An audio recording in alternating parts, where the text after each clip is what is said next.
Welcome to TV20 News. I'm Dan Monroe. Coming up on today's news, Ward 12 Councilwoman Rebecca Maurer hosted a panel to show residents how Broadview Road could be reimagined. Then, we'll take you to an abandoned factory to show you how ARPA funds are being used. And then later on, the Cleveland Cavaliers Foundation hosted their Black Tie Gala fundraiser, and TV20 cameras were there. But first, I sat down with Council President Blaine Griffin to talk about the upcoming redistricting taking place throughout the city of Cleveland. Council President Blaine Griffin, thank you so much for sitting with me to talk about an important issue facing Cleveland and its residents, and that's redistricting. What is redistricting and why is it happening now? So redistricting is happening now because as a result of population loss in the city of Cleveland, we have to go from 17 council members to 15. It's in our charter. The charter is what governs our city, sort of like the Constitution governs the United States. So in the decennial census, we actually fell below the 375,000 mark, which means that we have to lose 2 seats. So now we're going through an extensive process to look at data to reconfigure the wards. So how does this work? How do you reconfigure the wards and draw this out? Is this through the whole of council coming together to draw this out, or is this independent? We have an independent consultant. We've used a very experienced consultant group called Triad Consulting that's led by a gentleman named Bob Dykes. We also have a statistician, a person that is a retired Cleveland State professor, Dr. Mark Salling. And then we have a political consultant that's working with us named Kent Whitley. And that team is an independent group that's really leading the process. And they're looking at different data sets and other things in order to make sure that we have a ward, try to have wards that are at least or average about 24,800 people. And we can only go by law 5% above or 5% below that amount. We also have to have by court mandate a competitive Hispanic district.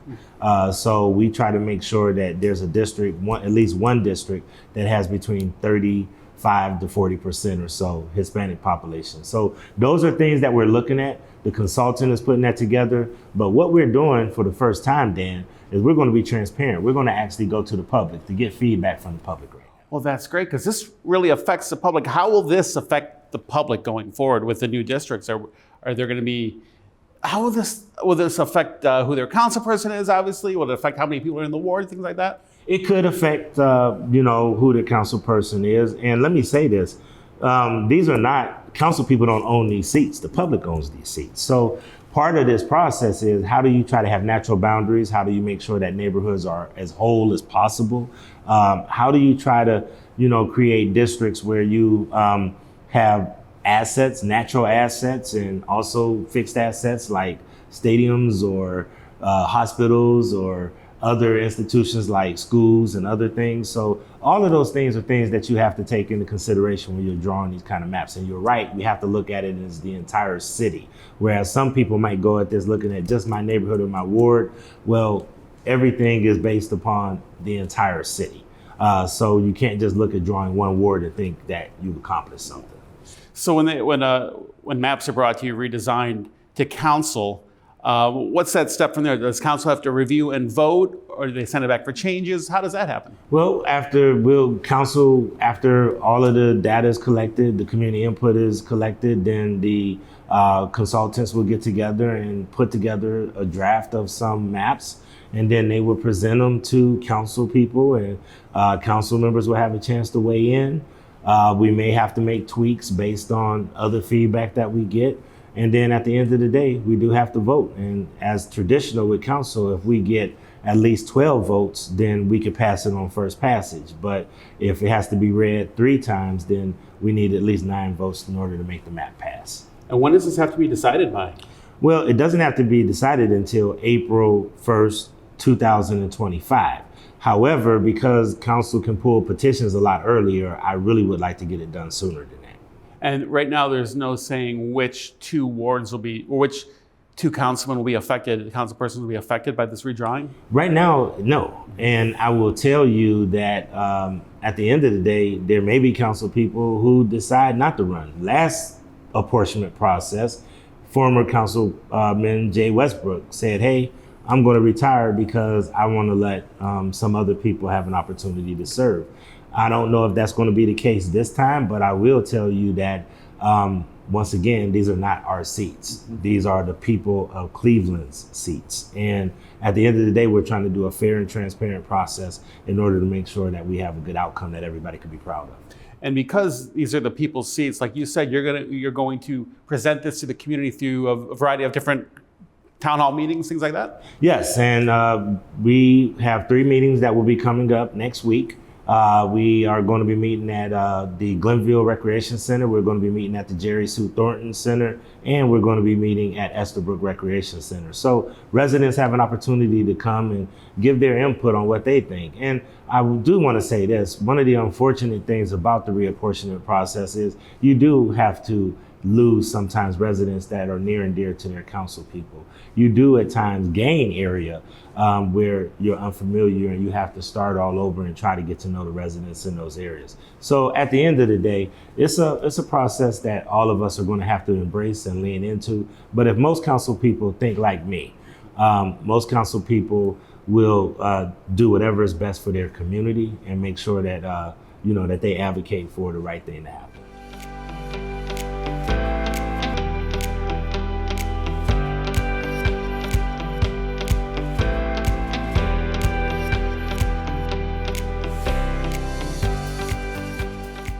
With the presidential general election coming up on Tuesday, November 5th, it's important to be prepared with all of the voting details you need to know before the big day. Visit the Cuyahoga County Board of Elections website at boe.cuyahogacounty.gov to find your voting location, hours of operation, as well as take a look at a sample ballot and what candidates you will see on that ballot. The Board of Elections is your one-stop shop to prepare you for a voting day on Tuesday, November 5th. Cleveland City Councilwoman Rebecca Maurer recently convened a panel discussion focused on revitalizing a historic commercial district in Old Brooklyn. TV20's Alex Picterna has more on this story. In collaboration with various community nonprofits, Councilwoman Maurer presented an overview of Old Brooklyn's Broadview Road's current condition to her constituents. Old Brooklyn Community Development Corporation did something called a commercial corridor needs assessment, and they did everything from counting all the trees to looking at the sidewalk panels to looking at the open businesses and really give us a holistic snapshot right now of how is this corridor being used. The meeting served a dual purpose: to inform residents about the present state of this key Old Brooklyn thoroughfare and to gather valuable community input on its future development. So throughout Ward 12, we have been focused on our commercial corridors. And here in Old Brooklyn, Broadview Road is one of our historic commercial corridors that has sort of changed over the years and become a little bit different from that sort of center of shopping and entertainment that people are used to. And so we really want to have some concentrated work to bring it back and make it a nice, walkable, usable commercial corridor for the residents of Old Brooklyn. The revitalization efforts encompass multiple facets. Plans include enhancing walkability through pedestrian-friendly infrastructure such as expanded green spaces and bike paths. Not only do we want more of those trees planted, more grass, but we want little parklets for people to stop in, enjoy a cup of coffee outside in the summer. Additionally, organizations like Cleveland Neighborhood Progress are poised to support prospective business owners with grant funding opportunities. These initiatives aim to further stimulate economic growth in the Old Brooklyn neighborhood. These businesses actually provide services and which addresses needs and wants within the neighborhood. So we want to make sure that we are focusing our attention on supporting the existing residents to make sure that when they leave their house, that they got the actual services and needs right there in the neighborhood. For TV20, this is Alex Picterna. Thanks, Alex. For business owners or residents interested in further investing into the Old Brooklyn neighborhood, you can reach out to Councilwoman Maurer's office at 216-664-4233. The southeast side of our city is set to receive a much-needed boost from $15 million in federal aid thanks to the American Rescue Plan Act. Officials have designated $5 million to focus on home repairs and rehabilitation, targeting specific neighborhoods for maximum impact. The plan aims to repair 100 to 150 homes and rehab 30 to 50 properties along key commercial corridors. We spoke with one resident who tells us how much pride she has living in the southeast side.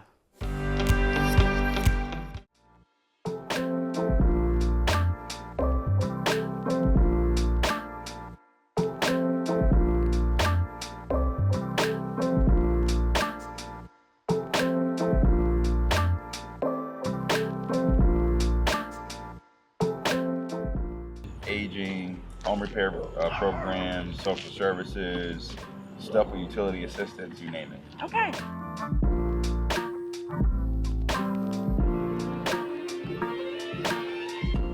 My name is Brenda Billingsley, and I've been here 47 years. I raised 3 adults here with my husband. He passed away 14 years ago. Well, basically, it's a pretty quiet street. One while it was getting a little away from us, but as a neighborhood, we bound together. We made the police officers welcome in our home and to see my cameras because they go from one end of the street to the other. I love this neighborhood, and I love most of the people in it because I know almost everybody. And then we have a couple of new neighbors, and they're great neighbors, and they're raising great kids. Coming up after the break, an abandoned factory in Cleveland is showing residents how ARPA funds are being used. And later, checkmate. We'll take you to the 10th anniversary of the Cleveland Scholastic Chess Tournament. Stay tuned. Today's vote, in my eyes, is not a very difficult one.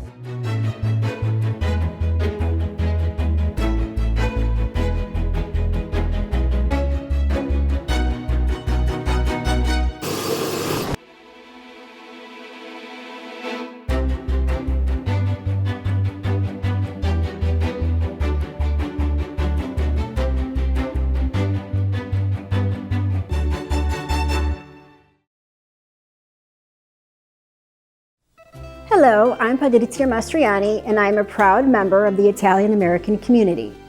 October is designated as National Italian American Heritage Month. Italian American Heritage Month is a national recognition of the histories, culture, achievements, contributions, and heritage of Italian Americans. To celebrate, we are kicking it off with an opening ceremony at Cleveland City Hall. The ceremony honors outstanding individuals, businesses, and organizations within the Italian American community. Italian Americans are one of the largest groups in Northeast Ohio. We have made numerous positive contributions with politics, business, law, and education. We take pride in our heritage with hard work, family, community, faith, food, and the arts. It is a time to come together to honor and celebrate our history, culture, and community. Italian American Heritage Month also allows Cleveland residents the opportunity to learn more about Italian American culture while giving Clevelanders of Italian American descent the opportunity to celebrate together. Thank you to the City of Cleveland, the Cleveland Italian American Heritage Committee, Italian Sons and Daughters for hosting and celebrating Italian Americans. So let's continue to honor our past, celebrate the present, and look forward to the future to make our heritage stronger. Welcome back to TV20 News. I'm Dan Monroe. An old abandoned factory on Cleveland's Central Avenue is now a symbol of revitalization and renewal thanks to the American Recovery Plan Act. This old, dilapidated, graffiti-riddled factory was once known as a Wellman Seaver Morgan factory until it shuttered its doors in 1993. Now, executives from Cleveland's Site Readiness Fund see something else: opportunity.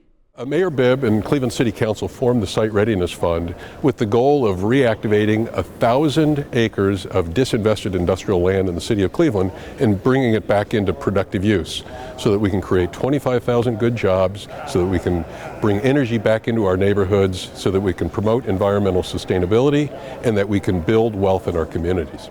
Though it looks run down, the structure has a very solid and well-preserved framework, making it a prime candidate for reinvestment. And all the money needed for its renewal comes courtesy of the American Rescue Plan Act, or ARPA.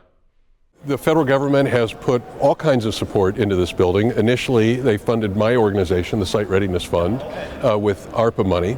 But we've also had money from the Department of Transportation and from the Economic Development Administration. Tom Perez, Senior Advisor to President Biden and Director of the White House Office of Intergovernmental Affairs, stopped by to tour the building and speak at a roundtable discussion to highlight President Biden's ARPA funds in action.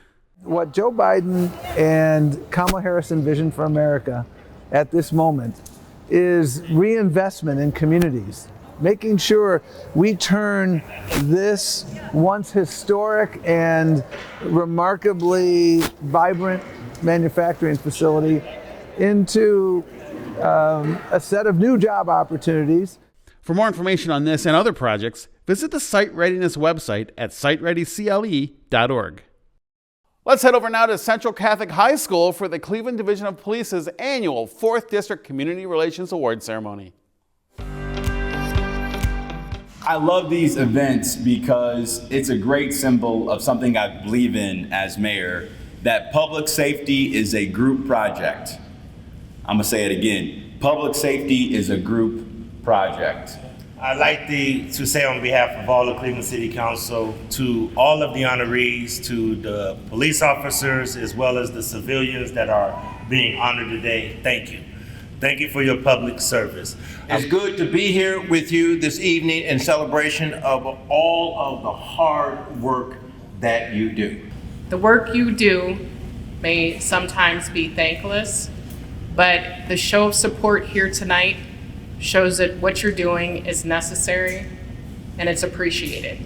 I thank everyone for coming and your continued hard work. Without all of you hard work together, this wouldn't be possible. So this is all one big celebration for all of you. I couldn't do without any of you, and I appreciate you more than I can express, so thank you.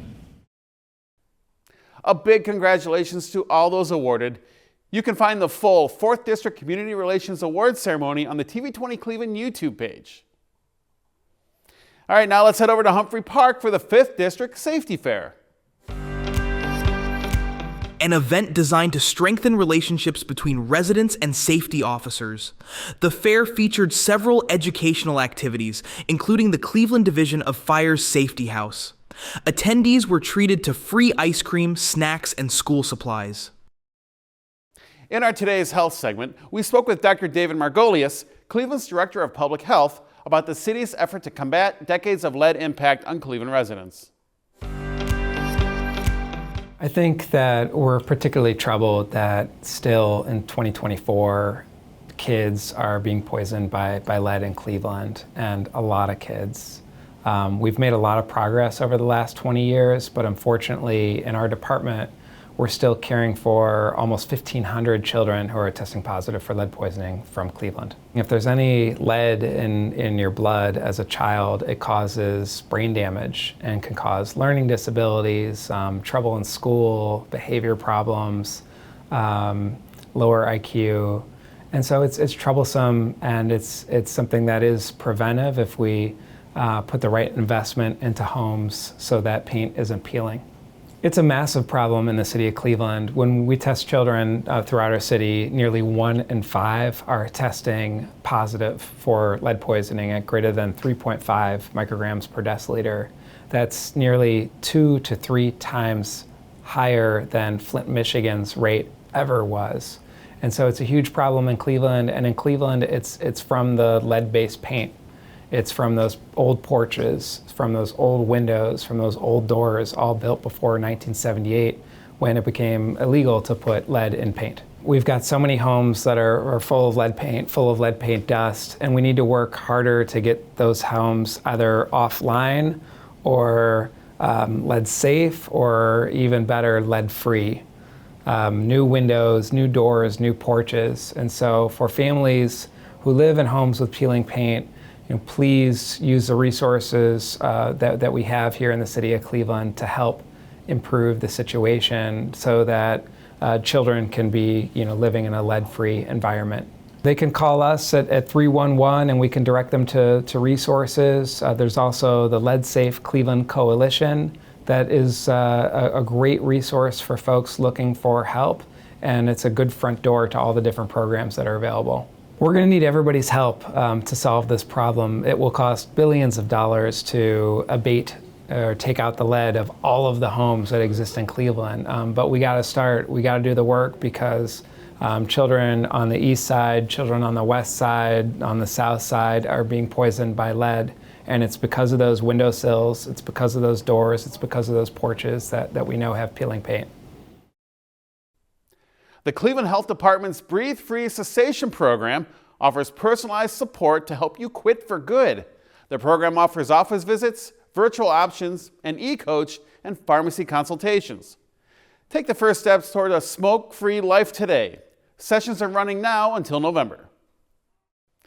Following the news, we will have a special report on the fight against tobacco addiction.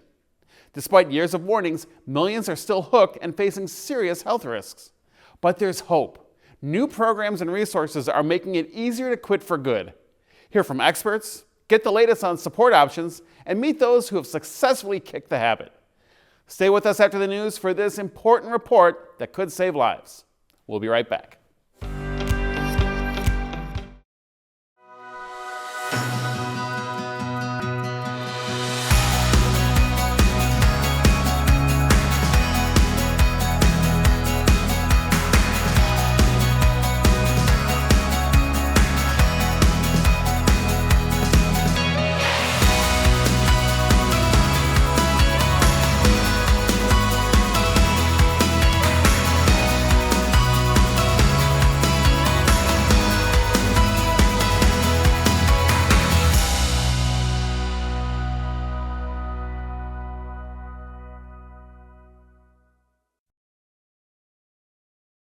October isn't just about colorful leaves and Halloween fun. Did you know it's also National Indoor Air Quality Awareness Month? That's right. We spend a whopping 90% of our time indoors, so the air we breathe inside our homes and workplaces is critical to our health. Take a moment this month to evaluate your living and working spaces. Is your air quality as good as it could be? Simple actions like keeping a clean home, changing air filters, using ventilation fans, and using a kitchen hood while cooking, and even removing your shoes at the door can make a big difference. Poor indoor air quality can lead to serious health issues, but the good news is you have the power to improve it. Consider preventative maintenance, healthy home habits, and investing in air quality monitors to keep your environment safe. Remember, clean air means a healthier you. So let's all take a step toward better indoor air quality this October. Your lungs will thank you. Welcome back to TV20 News. I'm Dan Monroe. The third annual Cleveland Cavaliers Foundation Wine and Gold Gala was recently held at Cleveland's Public Hall. The black tie event is the largest fundraiser for the foundation, which, through grants, invests in nonprofit organizations that directly support the development and well-being of youth in Northeast Ohio. This was a night to honor the nonprofits, along with a special surprise for 2 students. So tonight we'll have 42 different charities represented, and then we'll have actual kids that participate in those charities. So dollars that we raise tonight go back in the form of grants, in which organizations throughout the year will fill out and be awarded grants for different things, from wellness to food scarcity to education. It's really the full gamut of those social determinants of health that we find are so important in this community. We have 2 recipients, of which we gave $10,000 in scholarships a year ago. Each one of them are going to receive $30,000 to continue their education. For more information on the Cleveland Cavaliers Community Foundation, check out the link on the bottom of your screen. TV20 has teamed up with the Greater Cleveland Food Bank to bring you a new cooking show called Food for Thought, where chefs prepare simple, healthy meals that you can prepare at home for you and your family. Watch Food for Thought throughout the day on TV20 or anytime you like on the TV20 Cleveland YouTube page. And as always, be sure to hit that subscribe button. Finally, the Brothers of Alpha Phi Alpha Fraternity Incorporated hosted an exciting event that's not only sharpening the minds of its young participants, but also fostering a sense of healthy competition. The Cleveland Scholastic Chess Tournament has taken over the city, and students from all around are making strategic moves to secure their victory. In a room filled with focus and anticipation, young minds battled it out, not with physical strength, but with sharp strategic moves. The Cleveland Scholastic Chess Open brought together students from elementary through high school, each looking to checkmate their way to victory. I think it's important to introduce your young people to chess at an early age, because when they're younger, their minds are like sponges, that they can absorb more than we actually think that they can. It's probably easier to teach them to play at a younger age. Now, how a kindergartner can get into a tournament and win a tournament has always amazed me, but there are some kids that they can put all of the pieces together and know they have to work together in order to get what's called checkmate. Tony Dunlap, along with Alpha Phi Alpha Fraternity Incorporated, spearheaded this annual event to encourage students to engage in competitive chess and promote education through the game. So I'm competing today. I just finished my first game. I won my first game, thankfully. It's a pretty tough field. There's quite a few strong players here. So it's gonna be a fun day, kind of wrestling it through with multiple high caliber players. And hopefully I just emerge on top, but most importantly, just here to have fun, kind of enjoy the game of chess and reap all the benefits it has to give. Families and supporters came out in full force, adding to the event's energetic and uplifting atmosphere. It's a very proud moment for me. So in Northeast Ohio community, I am known as Amog's dad. And I feel very proud in listening from everybody. Anywhere I go in chess tournaments, like over here in Cincinnati, Columbus, over here, everyone tells me, are you Amog's dad? Are you Amog's dad? So it's always a proud moment for any parent, even he is known by his son. As the final round of chess pieces moved across the boards, students left not just with trophies, but with new friendships, mentorships, and the inspiration to keep sharpening their minds. The Cleveland Scholastic Chess Tournament is a thrilling event where young minds come together to strategize, learn, and compete.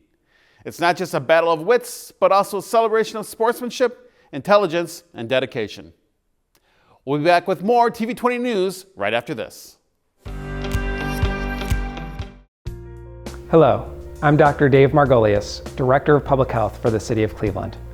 In this role, my #1 priority is reducing the smoking rate in the City of Cleveland. Unfortunately, Cleveland's smoking rate is 35%, the highest in the nation, and smoking remains the leading preventable cause of death, disability, and disease in our country. But I believe we can change that. Did you know that the majority of people who smoke actually want to quit? It's just so difficult, especially menthol cigarettes. And it's our residents who are specifically targeted by big tobacco. The outcomes are devastating on our collective health.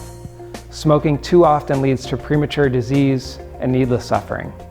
If you have loved ones who smoke, please help them quit. And if you are a smoker, please know that help is available. We have a long list of options to help you successfully kick the habit. Call 1-800-QUIT-NOW. Together, I know we can reduce smoking rates in Cleveland. Thank you.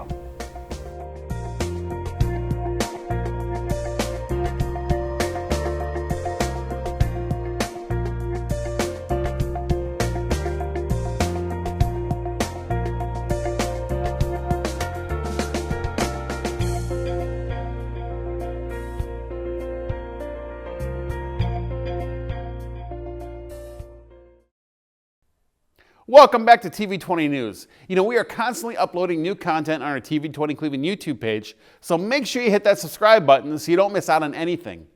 You can also connect with TV20 Cleveland on your favorite social media platforms like Facebook, Instagram, and X. Thanks for watching TV20 News. I'm Dan Monroe.